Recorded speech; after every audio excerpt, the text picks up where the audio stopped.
ఆగురా, ఇక నుండి నువ్వు పెద్ద కొత్త స్కూల్కి వెళ్తావు. స్కూల్ ఎందుకమ్మా? ఈ స్కూల్లో బాగానే చదువుతున్నాను, ఈ స్కూల్లో బాగానే నేర్పిస్తున్నారు. ఇంకా కొత్త స్కూల్లో ఏం నేర్చుకోవాలమ్మా? అది కాదురా, మన పక్కింటి అమ్మాయి కూడా ఆ స్కూల్కే వెళ్తుందంట. మన వీధి చేరున్న అబ్బాయి కూడా ఆ స్కూల్కే వెళ్తున్నారంట. అది గొప్ప వాళ్ళు చదువుకునే స్కూల్ అంట. అందుకే నిన్ను కూడా గొప్ప వాళ్ళు చేయాలనుకుంటున్నాను రా. అయ్యో అది కాదమ్మా. నీకేం తెలియదు కదా.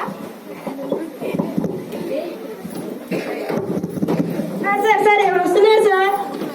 ఆటోలోనా కార్లోనా? కాదరే సార్, మేడం గారి వంటి మీద బంగారం కూడా ఉంది సార్. ఇంకెందుకు ఆలస్యం, వెంటనే రెడ్ కార్పెట్ వేయి.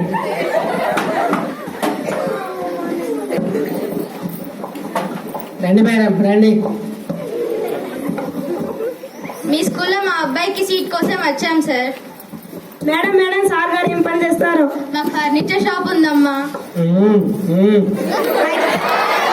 అయితే మా ప్రిన్సిపాల్ సీట్ అయినా ఇచ్చేస్తాం. ఆ ప్రిన్సిపల్ సీటా?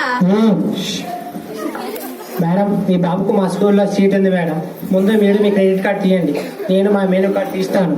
మెనూ కార్డ్ అయితే ఏమన్నా హోటలా ఏంటి? హోటల్ కన్నా ఎక్కువ ఫెసిలిటీస్ ఉన్నాయి మేడం మా దగ్గర. హార్స్ రైడింగ్, స్విమ్మింగ్, ఎక్కడ చూసినా ఏసీ ఏసీ ఏసీలోనే ఉంటారు మేడం మీ పిల్లలు. సార్ మనం ఏసీ వేయంగా సార్. మేడం, బాబు కళ్ళ గంటలు కట్టండి.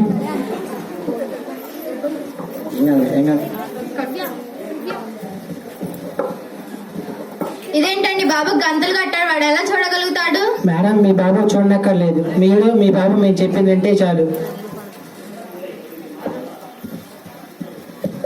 ఇదేంటండి చేతులు తాళ్ళు కూడా కట్టాడు, వాడు ఎలా రాయగలుగుతాడు? అవి రాసి మేమే మార్కులు వేసుకుంటాం కదండి. మేడం, మీ బాబుతో బ్యాంక్ బుక్, బ్యాంక్ లో ప్రైవేట్ బ్యాలెన్స్, మీ ఇంటి పత్రాలు, పొలం పత్రాలు ఇవ్వండి మేడం. ఇవన్నా?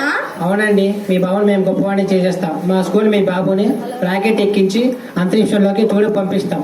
రాకెట్ ఎక్కాలంటే ఆ మాత్రం అవుతాయి కదా మేడం.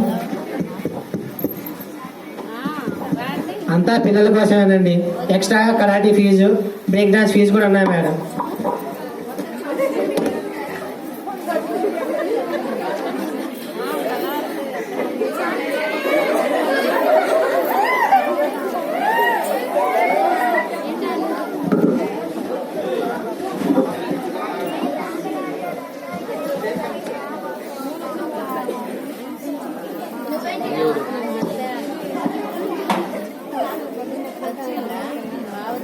నువ్వేంటి నాన్న ఇక్కడ?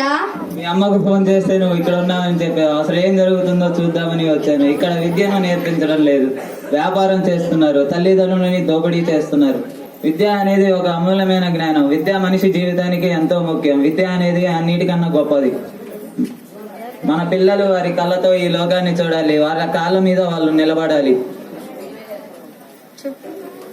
అనుభవంతో కూడిన విద్యా సంస్థల్లో, అర్హత కలిగిన ఉపాధ్యాయులతో కూడిన విద్యా సంస్థల్లో మన పిల్లల్ని చదివించాలి.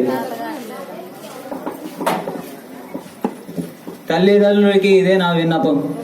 హంగులకు ఆర్భాటాలకు పోకుండా పిల్లల భవిష్యత్తు కోసం మీరే ఆలోచించి నిర్ణయం తీసుకోవాలి.